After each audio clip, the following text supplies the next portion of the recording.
It's double elimination, so we got to have two same-game parlays of the day in the NBA. That's right. We're going with not one, but two. We got the Cavs and the Pistons. We got the Timberwolves and the Spurs. And we've also got your play of the day. Welcome, everyone, to the Prop Line. I am your host, Andy Lang. If you're new to the show, first off, thanks for joining us. We do our same-game parlay of the day, but especially double elimination Friday, we got to do two same-game parlays.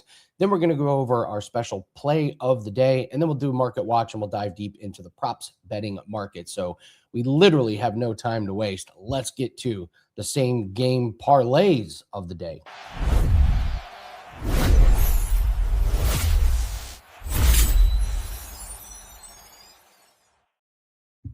All right, let's start with the Cavs and the Pistons. We're going to build this parlay.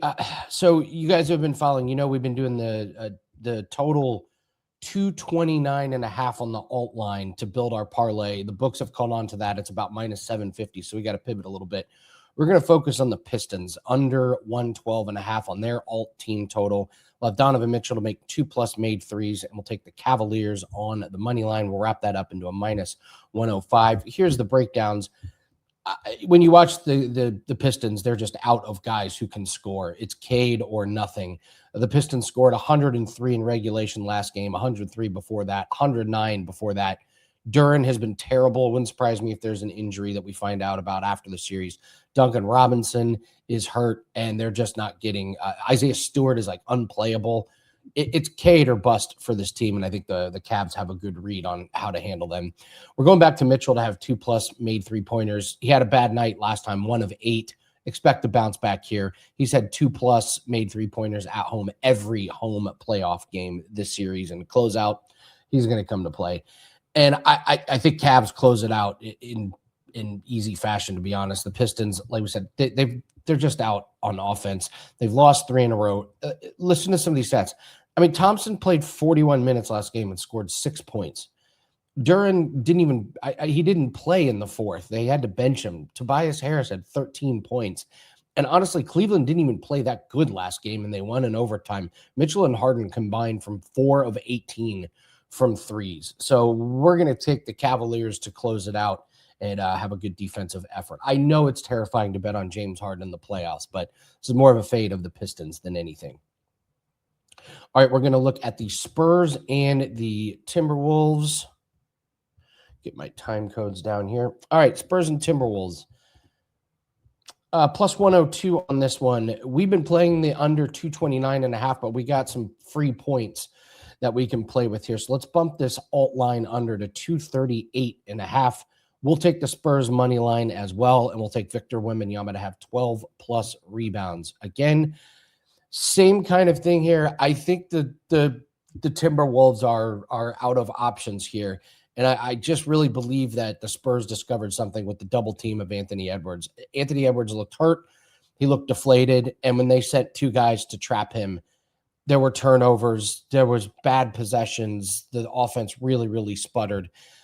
So we're going to take the under 238.5.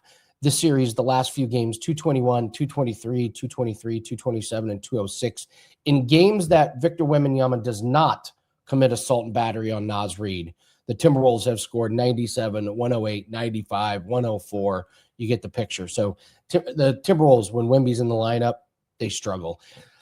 The under 238 kind of ties with the Spurs money line, but Victor Wembanyama would have 12+ rebounds. He's had 15+ rebounds on the games that he has played in this series, played all the way through. So if I think the Timberwolves are going to struggle, I think there's going to be a lot of missed shots. He's going to have the rebounding opportunities. And honestly, Gobert was worthless last game. I don't know if they even play him, if they say we need to try and have some more scores in there. So he may not even have to deal with Gobert for a big part of the game. So we're going to parlay that together, and that gets us to plus 102. That's under 238.5. Spurs money line and Wembanyama 12+ rebounds. And by the way, if you parlay both of those together, you get 3-1. I wouldn't do that. It needs to be a better price than that.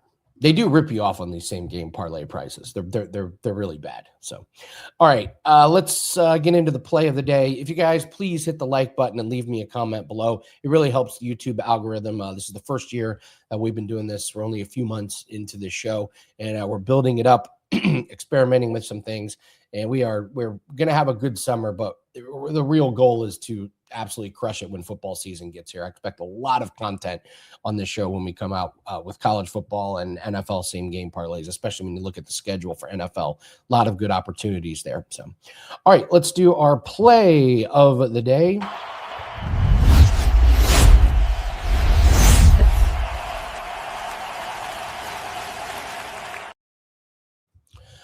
We're going to go to the WNBA. We were 1-1 yesterday, by the way, on the same game parlays and play of the day. So that gives us a 54-33 record on this show.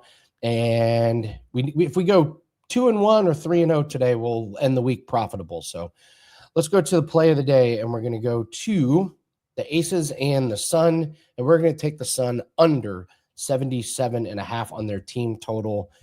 This is a Sun team that might be the worst in the league, and they just got done playing the Aces in their last game, and they were horrible. They scored 69 points against them.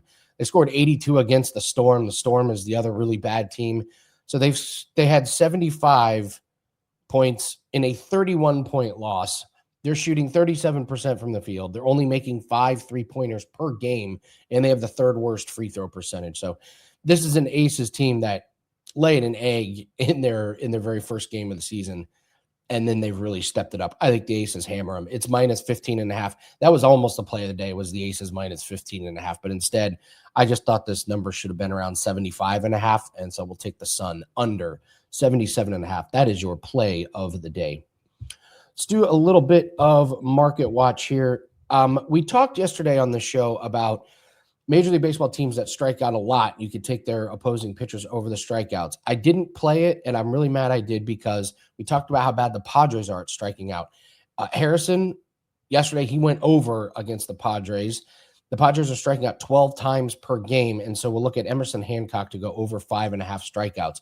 You're getting plus money on this, and Hancock kind of dances around that 4 to 5 strikeouts. But when you're playing a team like the Padres, you're going to get a good deal on a team that takes a lot of strikeouts. On the flip side, the Guardians are not striking out very much. 5.6 strikeouts per game the last 3, 7.4 this season. That's third best in NFL. So we'll look at Andrew Abbott under 4.5 strikeouts.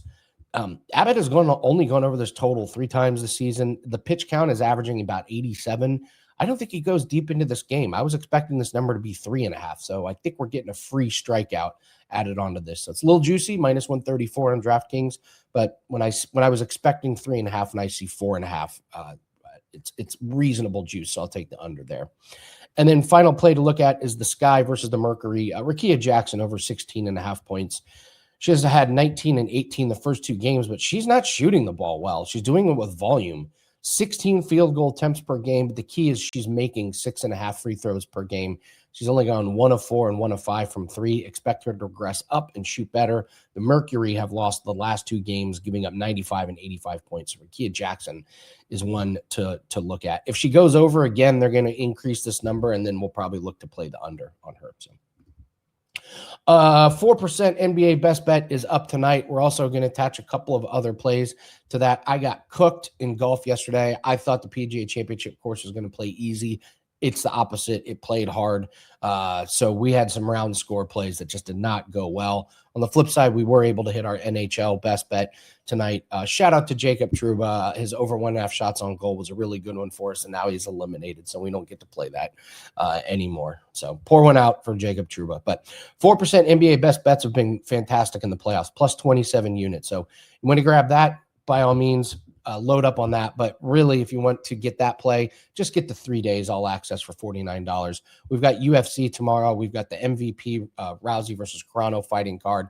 We've got NBA. We've got NHL. We've got MLB, WNBA, WNBA 4-1 start to the season. Really, really happy with that. So all plays for only $49. That's absolutely the way to lock in our plays. Great week of shows. Thank you guys for joining us each and every day. Good luck on your bets, and we will see everyone on Monday.